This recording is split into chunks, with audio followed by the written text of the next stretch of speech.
Dans le cadre du retrait définitif de la MINUSMA d'ici le 31 décembre prochain, la mission onusienne et les autorités maliennes échangent depuis mardi sur le transfert des tâches de la MINUSMA. Ces tâches comprennent, entre autres, le soutien au processus de paix, à la transition politique et à la stabilisation des régions du centre, la restauration de l'autorité de l'État et la protection des civils. Au lendemain des sanctions de l'UEMOA et de la CEDEAO contre le Niger, suite au coup d'État, les gouvernements de transition du Burkina Faso et du Mali ont, dans un communiqué conjoint, refusé d'appliquer ces sanctions jugées illégales, illégitimes et inhumaines. Ils ont par ailleurs mis en garde contre une intervention militaire de la CEDEAO. C'est dans ce contexte qu'intervient la visite au Mali et au Burkina Faso d'une délégation militaire nigérienne conduite par le général Salifou Modi. Les échanges ont notamment porté sur la situation au Niger et la coopération sécuritaire entre les trois pays. Dans un communiqué lu jeudi soir à la télévision nationale, les nouvelles autorités ont dénoncé plusieurs accords militaires conclus avec la France, notamment le stationnement du détachement français et le statut des militaires présents dans le cadre de la lutte antiterroriste.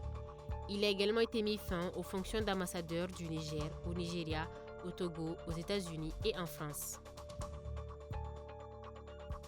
Face à la situation politique au Niger, la France a organisé l'évacuation de ses ressortissants et de plusieurs autres nationalités.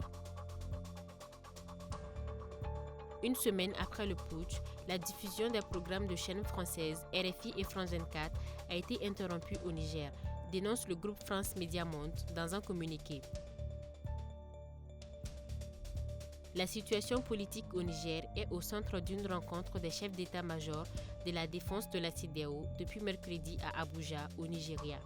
Cette réunion intervient à la suite de la session extraordinaire des chefs d'État de l'organisation tenue le 30 juillet dernier.